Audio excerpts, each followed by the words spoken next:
All right, episode 230. Today we're going to talk about, does EXP hate buyer's agents? We're going to find out and dissect it right now. We're all here today.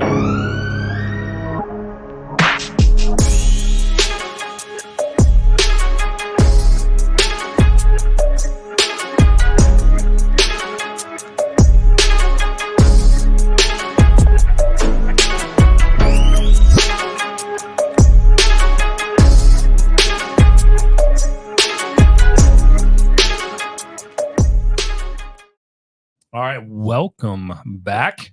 Episode 230. Today we are going to be talking about, everything that's going on in the news right now.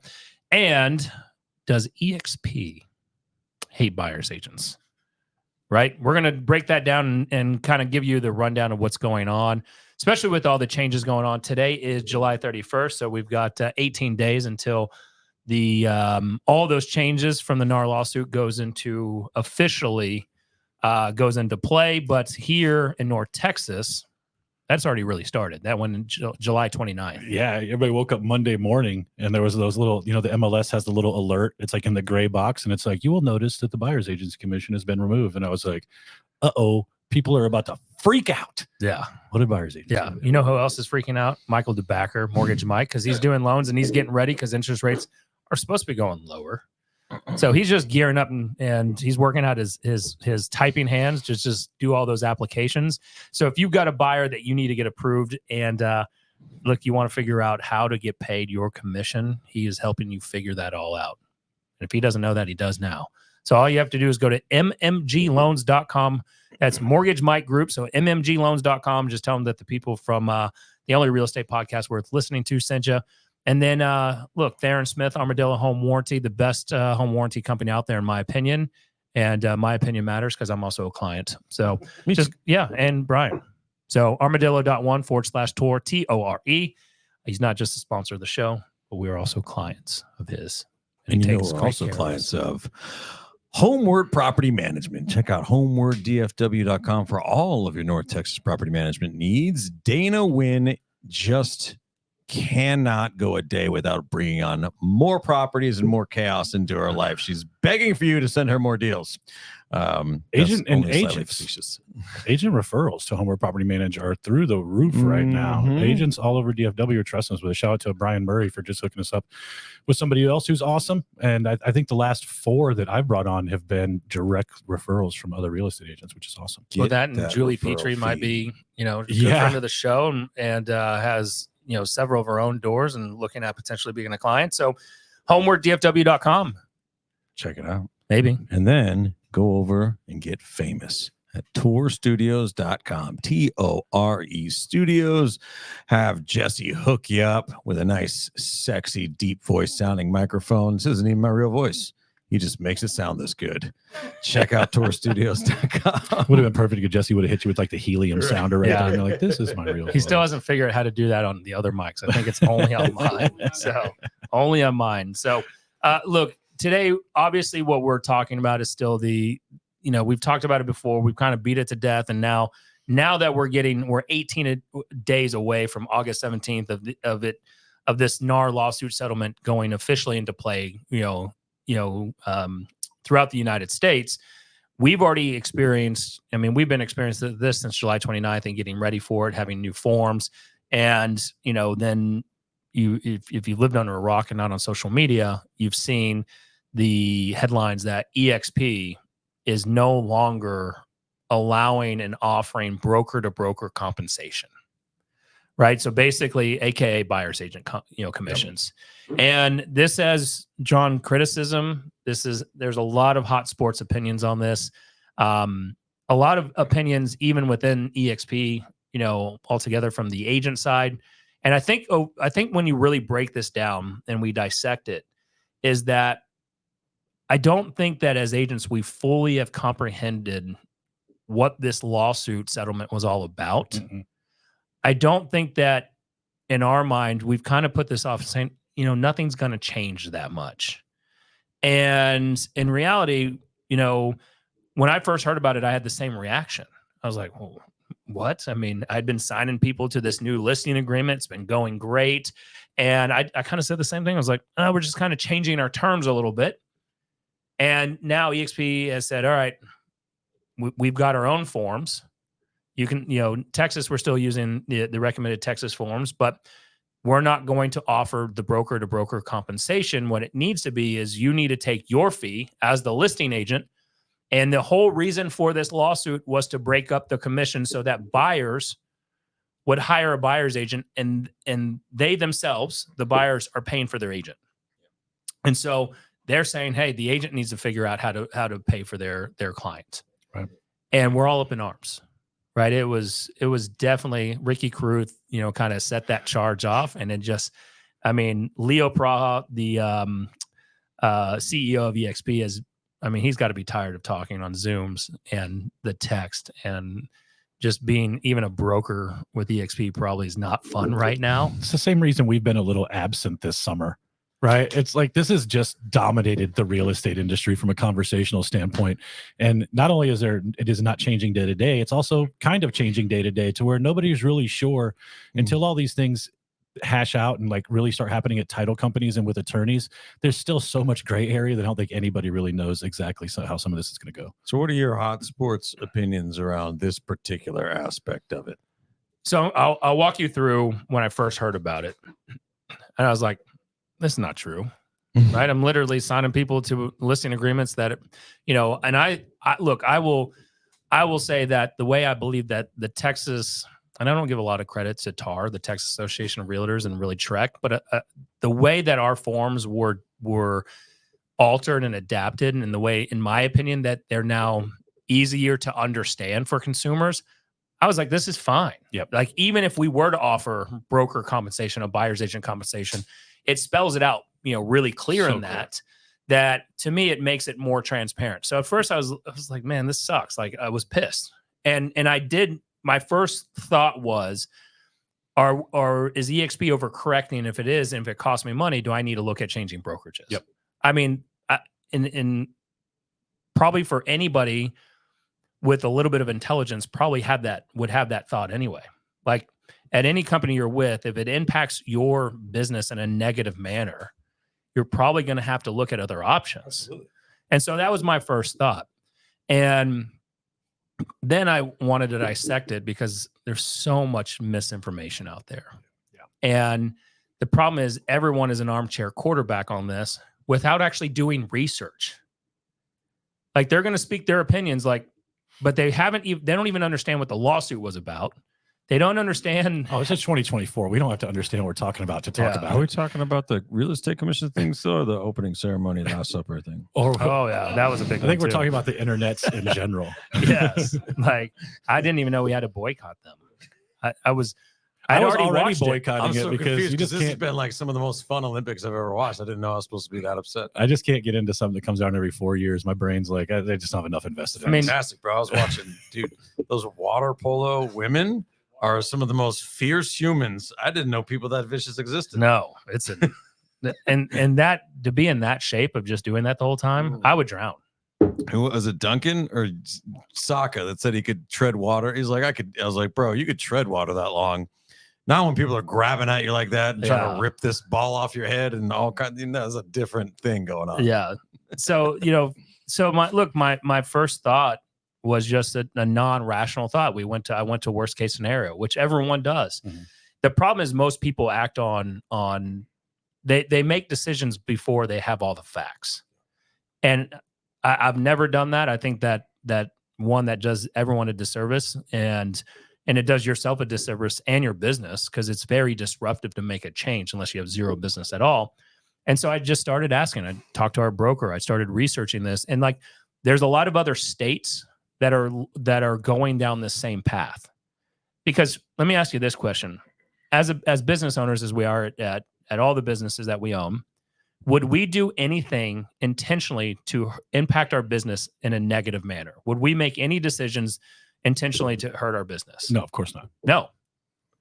So that was my first thought as people were texting me about this, is that EXP is not making this decision in just to negatively impact their business. They believe that throughout the United States that this is going to move into kind of a law everywhere.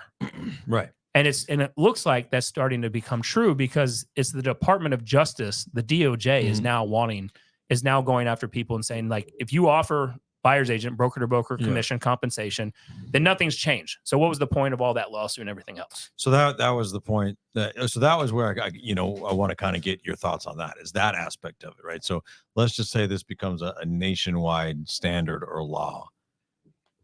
Is that, in your opinion, fair, good, bad, detrimental, positive? What is your hot sports opinion on the actual, law itself? I think at this moment, we don't have enough information to say if it's good, bad, or not. I think that, and what I believe in, number one, is that commissions have always been negotiable, right?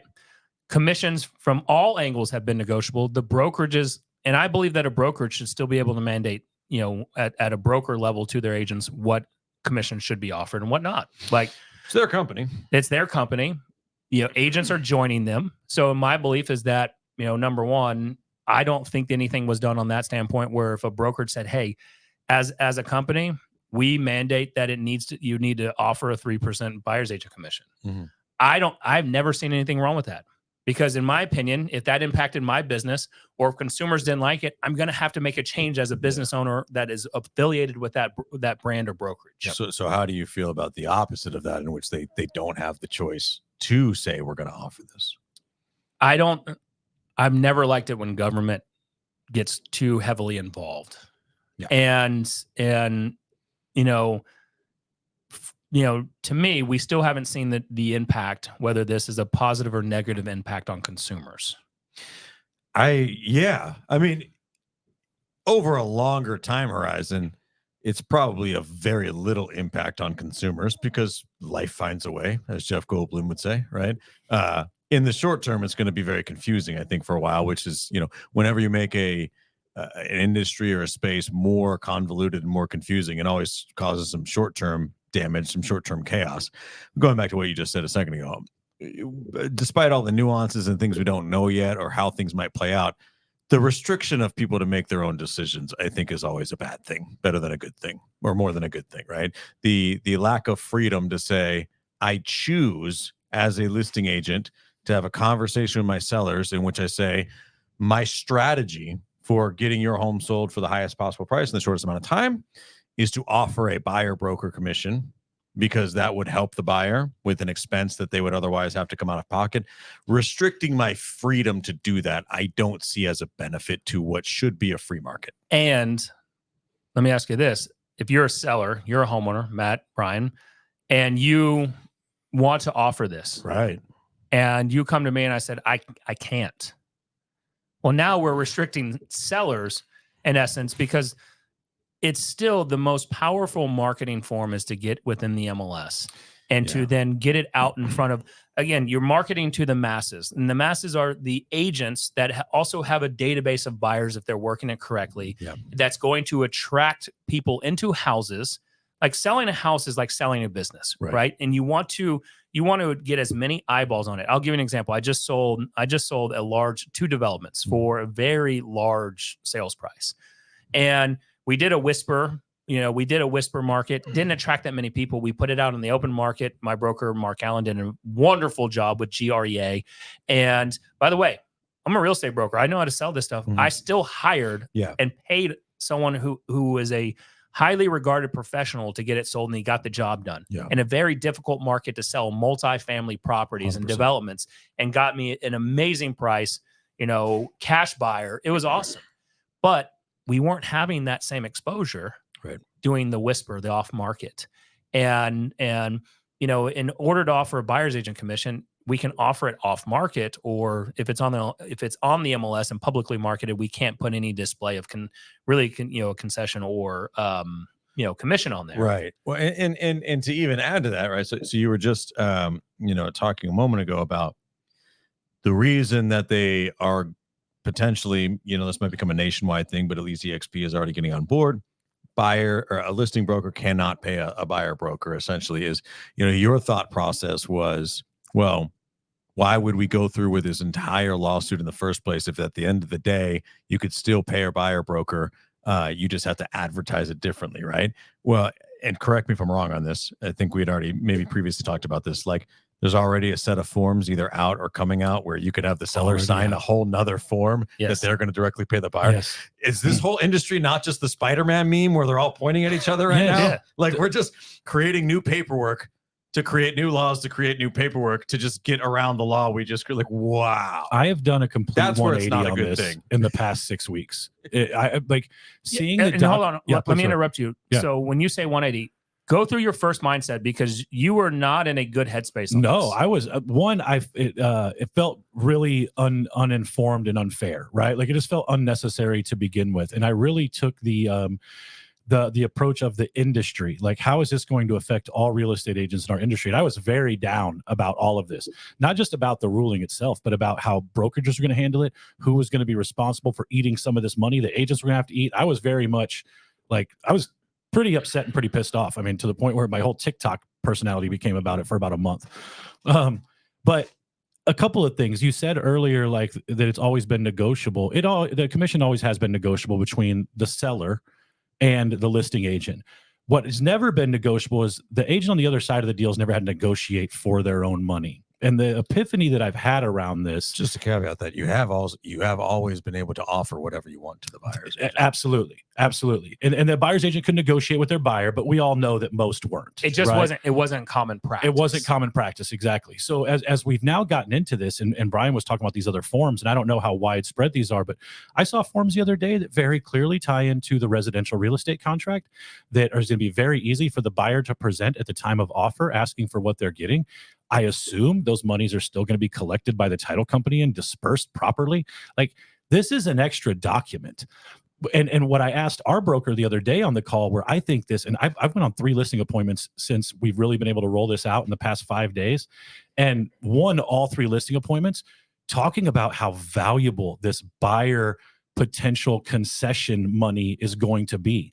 While I'm not telling sellers that we can take it, I'm explaining it properly.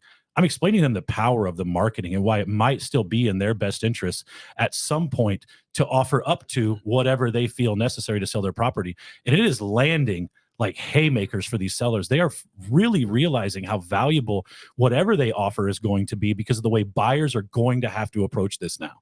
So I want to gain ultimate clarity on this. If the seller is offering the buyer commission directly, I still cannot advertise that on the multiple listings. No, okay. anywhere that feeds from the MLS cannot have it on there. So okay. I'm not an attorney or a broker, but I think there's still some gray area with personal websites and social medias maybe and stuff. But on at least Netris, the North Texas, MLS here, it will say concessions, yes or no. Yes. You check that box, and then you're going to call in.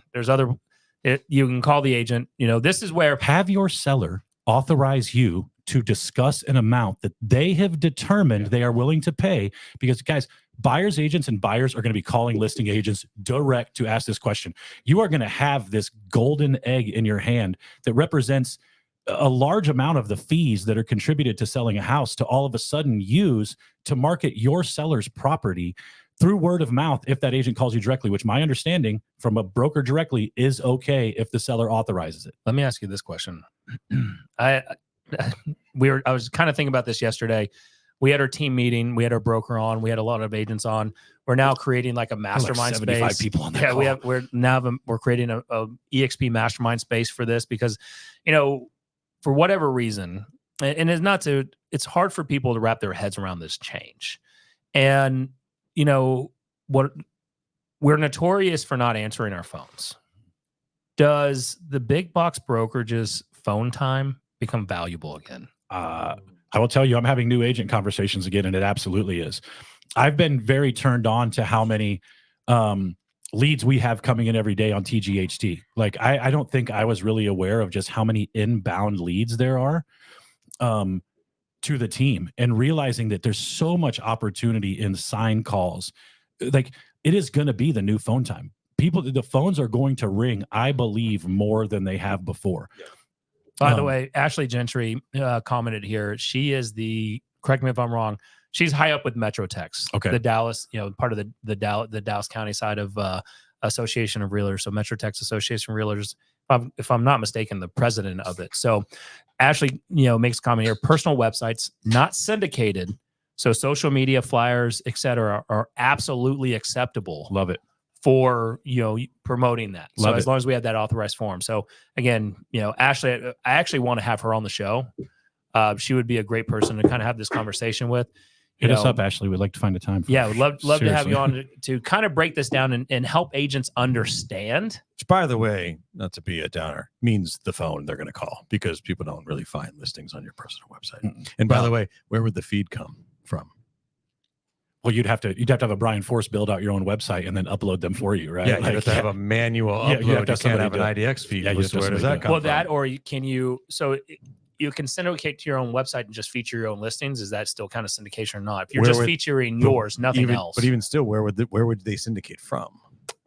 That's a great question. Yeah. So, I mean, I know that place. I don't know. I know a place was or is working on like a separate, like kind of style website for that where you're manually uploading that.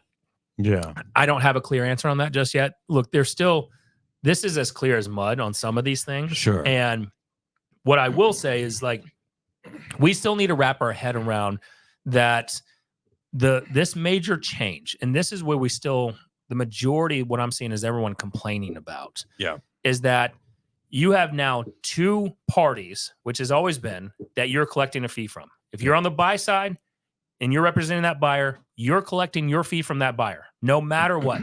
Even if they're still a buyer's agent, in your state or here locally, if you're not with EXP, that is offering some type of buyer commission, you're still technically collecting that from your buyer. Yeah. In essence, you're just going to say, hey, we're able to get it through the listing agent and collecting that way, the seller's paying it, whatever that may be. But we've got to change this up and think that, all right, number one, the fee for buyers is the buyers are paying their buyer's agent directly. Sellers are paying their listing agent directly. Two separate parties. Mm-hmm. Like if I hire an attorney, my attorney is also not representing that other, unless they're not representing it, but the money may come from your account, especially in divorce. Yeah. So we need the money's coming from. We the need same a class pool. action lawsuit on that. Yeah, this is a lot more like a divorce setup now. The money's coming from the same place. The concessions are coming from the seller. The commissions come from the seller. That's funny. It's just going different directions. It's to kind of go back to the entire feeling and thought process that agents are having around this. There are absolutely situations where it's possible for everyone to have done something wrong, and that's how we got here. So all we've been talking about for the last 2 years really leading up to this is this doesn't make any sense, this makes the market worse, it's way less transparent now, and all those things are true. I think this is incredibly inefficient. I actually don't think that in theory there was really anything wrong with the way that we used to do things. I think that what became commonplace became interpreted as standardized. We acted that way for a long time, and there was a pretty easy argument to be made that we were, that price fixing had become an issue. I don't disagree with any of that. I believe that the way that this law is being implemented makes things murkier, makes things more difficult for a while, and ultimately does not reward the consumer. I also remember a time being on like Facebook groups and stuff like that, where the original post would be like, I can't believe so-and-so buyer just asked me to rebate a certain percentage of my commission. And then everybody in the 150 comments would be like, I would say, no, what? I don't even get out of bed for under a certain amount or whatever. You know what I mean? Yes, Where it's absolutely. like, well, guys, you kind of got what you asked for. Yeah. You act like the stuff's all negotiable. Then the second that a consumer tries to negotiate, you guys all dogpile on everybody. Like that should be like, it's the most taboo thing in the world to ask for maybe a different, maybe a free market to actually exist. Here's what I'll say. At this moment, my stance is that, look, the way things are going, I believe that EXP has interpreted this correctly, and they're just ripping the Band-Aid off early. And I would much rather be ahead of the curve, because look, let's say that law never comes into play. Okay. Is it easier to go back and just say, and say, all right, they're not doing it, so we can offer that? Can we, from a brokerage level, can we make exceptions? Or would we rather be, playing from behind And then all of a sudden this law comes out and they're like, why didn't anybody tell us this? We're not trained on it. We've been doing it this way because we thought that the Texas, Trek and everything else had it right, and it's been wrong. And it's like, I would much pull the Band-Aid off early, get your practice and your training in now of how to explain this properly, because if explained upfront to your client, especially on the seller side, nothing typically will change other than you're saying, you're paying me X. And, our recommendation is that you should offer some type of concession so that when a agent calls in asking if we're doing it, offering anything, they're more likely to show this house. And I'm sure that you want to get more eyeballs on this. I'm sure that you want to get the best price, the best offer, and the best terms, and hopefully the quickest amount of time. You don't want this to drag out and take forever. So explain to my dumb brain, because this is where I think if I have this question, I'm sure other people do, the difference between an EXP agent who's representing a buyer or an agent from another brokerage who wants to offer on an EXP listing. That agent has to do what, or is restricted in a way that a buyer from a brokerage with those same criteria is not. Like, what is the difference that we're talking about? Because we're all going to have to use these commission documents to negotiate our own commission, right? What is the difference other than the headline? It's just two different terms, right? So that's what it feels like. Again, when you're calling an EXP agent right now, you're saying concessions. So I swear to you, are you offering concessions? Now, if you're calling non-EXP agents like, Keller Williams, who, right now, I don't know what their stance is on this, but let's just say that they're still offering broker to broker. Say what compensation or concessions are being offered? I think from a marketing standpoint, it behooves everybody to start talking about this like builders talk about it. This is a buyer incentive in the form of concessions, right? Like, it's an incentive for the buyer to, it is even more now than ever, because the buyer is paying the agent directly. Is an incentive in the form of concessions to the buyer to entice them to purchase your home. They can then use those concessions for whatever they want. They've chosen to use it to pay for their agent. So on the listing appointments that you guys are running right now, are you having good success? That is exactly the conversation I have right now. I'm close to 100% of mine. Dude, it is. So you're getting both documents signed? Yes. Nice. Okay. It is powerful. Well, the only reason I say that is because if that becomes the standard, then we just spent 2 years getting back to the exact same place with one extra piece of paperwork. I'm so glad we spent all that money to get here. Here's the difference, though. When you're explaining the concession part, it is not it actually doesn't obligate the seller to pay it. Right. That additional form says, Matt, you agreed that I can disclose when called in or putting it on a public list display other than the MLS, right, up to X percent. Let's call it 2%, 3%, 4%, whatever that number is, right, up to that percentage. Now, it's also worked into the offer. If the offer is not, you're not obligated. It doesn't require you to do it. Which before, if this was again commission side, they're now locked into that total fee. I've told them too, you can also play a little bit of blackjack with this if you want to. Be willing to offer the 2%, authorize your agent to say, hey, there is a concession being offered, but we're not going to disclose it, and make the agent show their hand first and write their number. And then maybe this agent's like, I just want 1%, right? They never knew the seller was willing to offer 2% to the buy side. Now the seller has just saved themselves 1% by holding their hand close to the vest a little bit and saying, yes, there is a concession, but it's up to you to negotiate what you want. Right. And then, and you, there will be agents who come in lower on this, right? It is, when I say it's incredibly powerful, like I'm talking about this passionately with sellers, like this is so powerful for their marketing right now. It's crazy. Oh, Aaron Foster. Yeah. We missed you, buddy. My man. No, and I love that, Matt. And look, here's what I will say is with this change happening, honestly, let's go back to 2020, the COVID market and the craziness of this. How many times was a buyer willing to pay their buyer's agent to let go of the commission to increase the net to the seller and pay their buyer's agent directly? It happened. I bet it was higher, but not that much. It happened more often than it did. It happened a good chance. Definitely right? more, for sure. It happened more times than it ever did probably prior to this. Yep. And so, now in this market, what do we have going on? We have inventory going up drastically. Mhm. We now are moving technically, in my opinion, the way at least the DFW market, I don't believe 6 months is a balanced market. I actually think that's about it's a buyer's market in general. I think it's closer to 4 for us because Yes. the places that are at 4 months feel like nothing's moving. Yes. And so at this very moment, what we have going on, especially with this change, honestly, it couldn't have happened at a better time. Because as you're navigating through this on the buy side, let's say you're primarily a buyer's agent, and now you're freaking out because you're not, either you don't have the system down, you don't feel you're a strong listing agent, maybe you just don't want to work listings because you actually enjoy buyers more.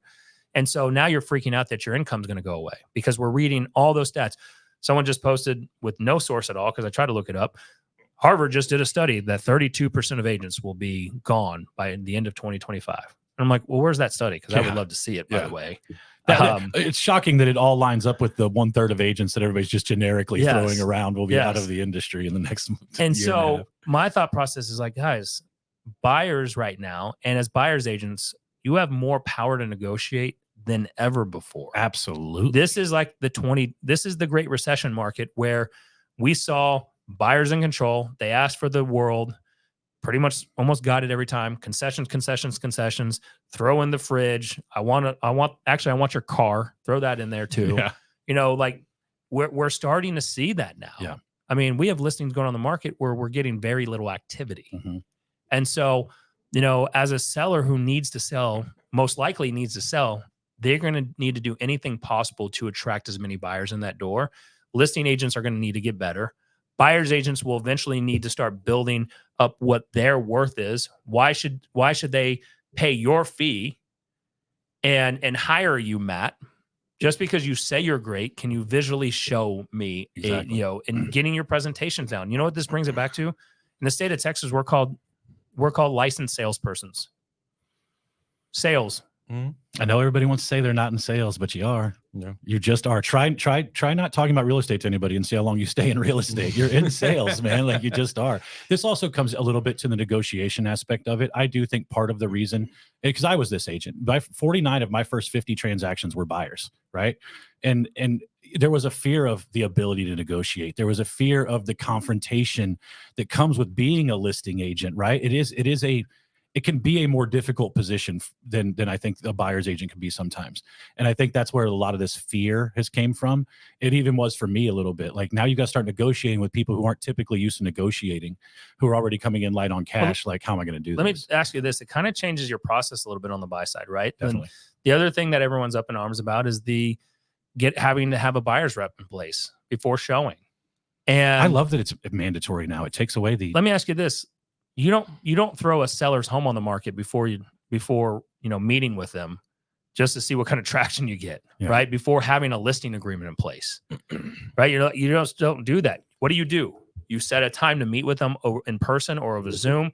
You go through your presentation of why they should hire you, everything that you're going to do for them to sell their house. Yeah.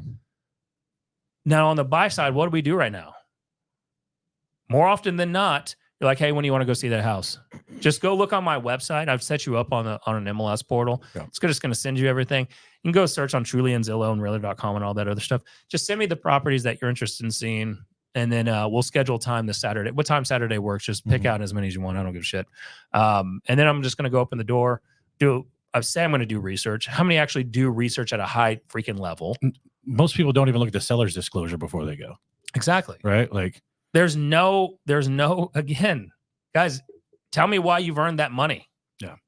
Well, this is an interesting thought process. So when, like, to kind of parlay these two conversations around, seller concessions to pay buyers agents, things like that, what you just said right there might be the thing, if we look at all the possible scenarios, that does bring buyer agent commissions down. I find it difficult to believe that we're going to culturally change the avatar of the typical home buyer to be way more comfortable meeting and interviewing buyers agents before seeing houses and signing buyer reps and things like that. I think exactly like what you're going to see, because we have so much access to information and data and technology, you're going to see buyers looking at way fewer homes. They're going to get used to knowing that most likely it's either going to be the listing agent, who also probably wants them to sign a buyer's rep most of the time, or figure something like that out.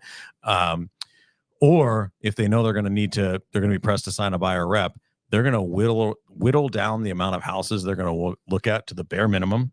They're going to want to sign a buyer rep for those specific houses. And then their argument's going to be, if you're only doing this for us and we're writing a contract, then here's what I'm willing to pay you.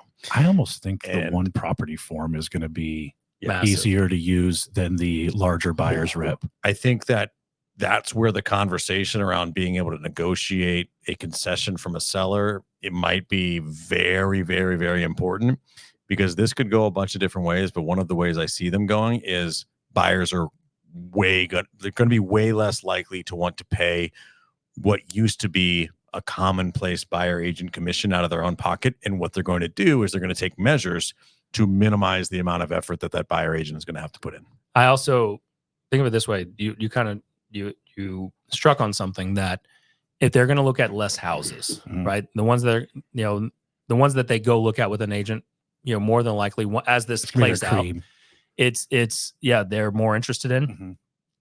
Does this again bring back the stronger opportunity for open houses? Yeah. Yes. And then you master open houses as your buyer presentation. Look, you try to sell the house, but as your buyer presentation to show your value there, to then funnel that into a meeting, a buyer's consultation meeting, going over the real reason why they should hire you and everything you're going to do for them.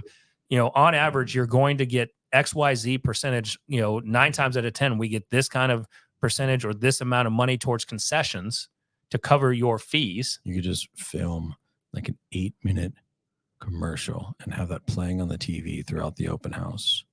When people walk in and you're like, if you don't mind, yes, I require everybody to watch this commercial. It's like a timeshare presentation. But you know what this brings back? Again, I'm going to go back to sales, but we actually have to work.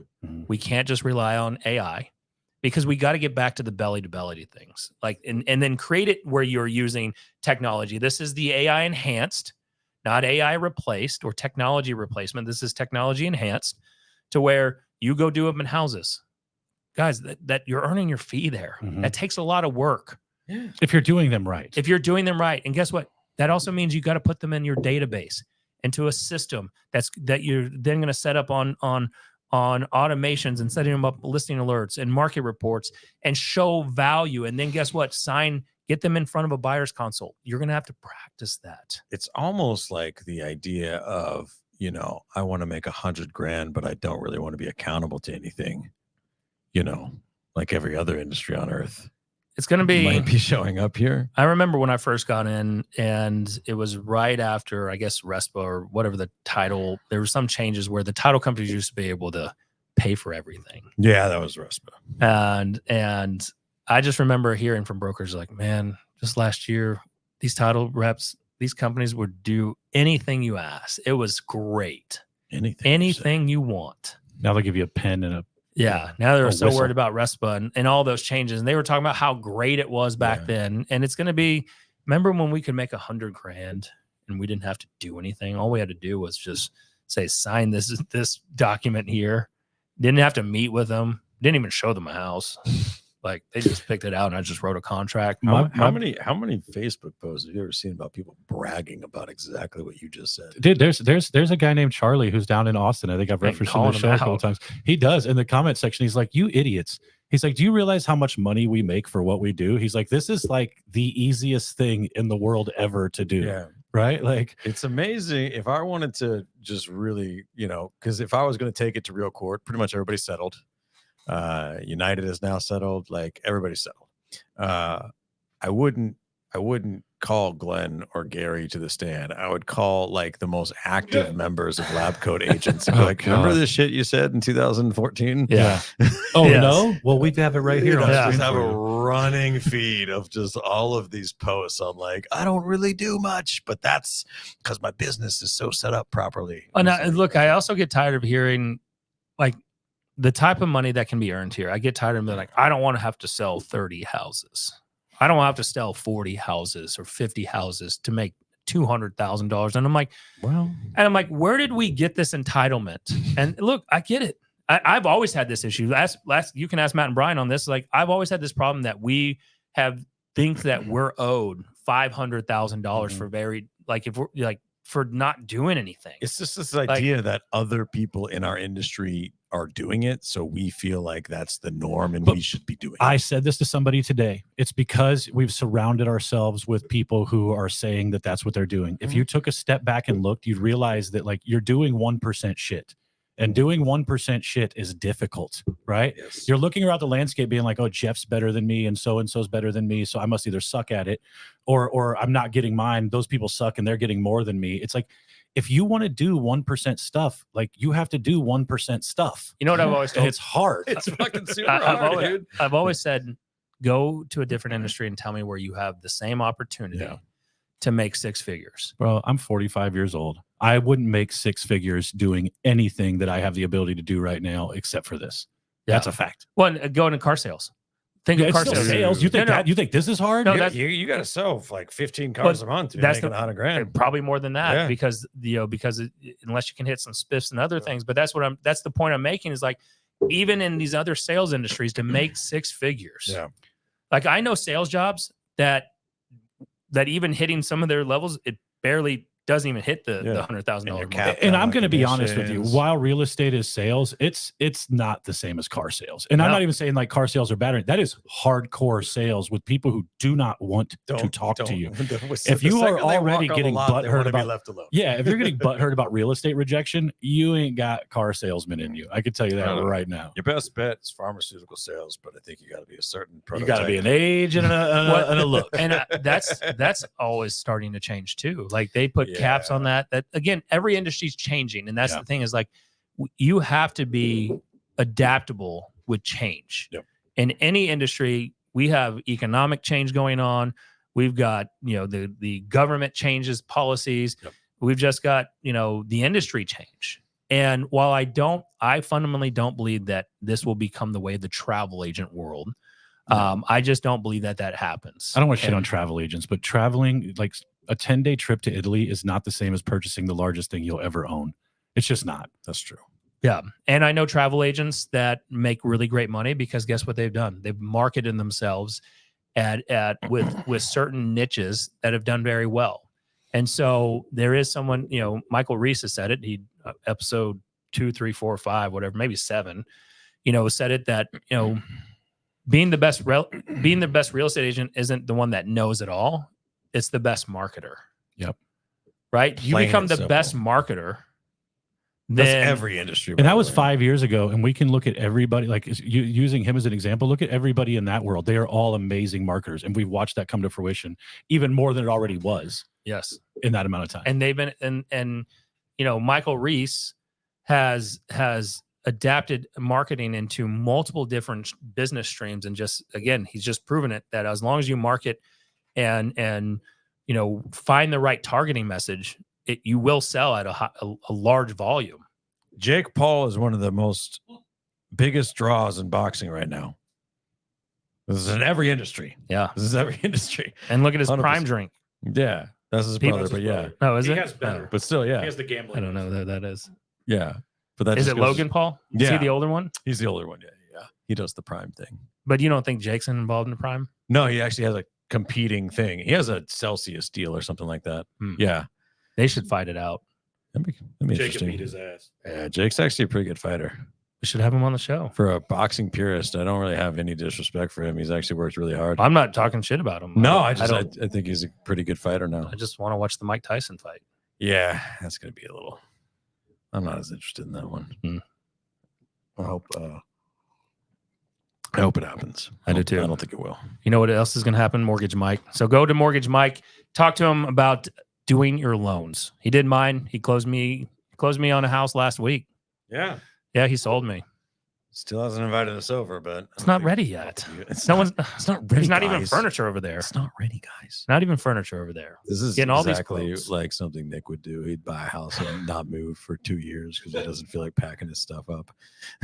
That is definitely me. Heather, on the other hand, is ready to get in there. So Mortgage Mike, mmgloans.com. Just tell him that you heard about him on the Only Real Estate Podcast worth listening to. And then, like I said, He's not only a sponsor of the show, but we're clients, and so is Brian. Armadillo Home Warranty, Thayer and Smith. Just go to armadillo.one/tour, TORE, so you can get that hard shell protection warranty on your house or your client's house. They will thank you later for it in a good way. And then, look, Dana Wynn, property management. We're like Kelderman said, we're starting to see a lot of agents refer over property management opportunities. We're going to see more and more of that, especially with the way inventory goes up. The higher inventory goes up, more people take their homes off the market and say, screw it, I'm going to lease it out. Guys, let them. They're not good property managers, and neither are you. Let Dana Wynn handle that for you. HomewardDFW.com. She pays a great referral fee on it. Yep. And then I definitely think, just like we said, Michael Reese says, to be the best real estate agent, you need to be the best marketer out there. So you need to market yourself properly and correctly and always be top of mind in front of your potential clients and clients. So you need to go to Tor Studios, TORE studios.com. Get with Jesse. Have him create you a podcast just like this and do some videos. He'll get you taken care of. What do you guys think about these new NFL kickoff rules? I'm not even listening to that. Dude, I just found out about them. I don't know. Look, I was in Boston all week. I'm trying to keep kids alive for the next 2 weeks until the school's problem again. I'm going to tell you that if you haven't been to Fenway Park in Boston, you need to go do it. He sat on the green monster, dude. And then the next day I sat down on the first, like, it looked so unreal. Like that was last minute tickets and picked those up. Asher was stoked. I will say, here's a little pet peeve I have. Like after the game on Monday night, we wait around and the players, like in Boston, you can see the players walk out and people are standing there. And luckily Asher got an autograph. But some of these players, they're just jerks. Yeah. And so we were staying at a hotel where the Yankees were staying at, and then I guess pretty much all the major league teams stayed there. So on Monday, the Mariners were there. So we go back down and try to get an autograph, and the guys are coming out, and there's obviously some old dudes there that are just autograph pros. Did you see Ken Griffey Jr.? No, I think he's gone. Yeah. He lives in Port St. Lucie in Florida now. Yeah, Joe Rosen's neighborhood, the PSL. And so there was a few guys that came out and signed autographs, and they just definitely went to the dudes that are just autograph junkies. And one guy was like 80. And you see a 7-year-old there with this hat and is ready to go. They just walk past him. Yeah. I'm like, look, he did have a Boston Red Sox hat on, but I'm like, the kid's 7, man. Yeah. Like, you want to convert someone, that's probably the best way to do it. They look up, they covet autographs. That makes they're their not day. reselling them. Yeah. No. I still have a Roddy Piper autograph on a Post-it note that I got when I was like 12. So if This thing's anybody not even knows worth a anybody at nickel. the Mariners, just tell them I'm just disappointed in them. I give them the benefit of the doubt and just assume they get asked so much they have to tell some people no, and it was that day. Here's what I'm going to tell you: there was but only like 6 people. yeah, They signed. that's weak. They signed 3, and the other 3. They signed the 3 oldest people. Like there was 5. That it was Asher and this kid who was probably 12, right next to him. Yeah. They walked right past him. Yeah, that's pretty weak. Yeah. So It's probably because they're so short. they saw him. They acknowledged them. They're like, hey, little kid. Yeah, exactly. See ya. So Tossless hair. I'm just glad the Red Sox whooped them up on Monday. I know. So, all right, guys. Till next time. Yep. Happy to be back. Screw the Mariners and all their players. Thanks for watching the show today. Make sure if you're watching this on Facebook, you head over to our group, the only real estate group worth being a part of, so you can watch the extended conversation. If you're watching this on YouTube, make sure to like, subscribe, and hit that notification bell. And if you listen on the Apple Podcast, leave us a review. We'd really like it. So just do it. Do it. Do that over there. Go to this one, and then go to that one. Thanks.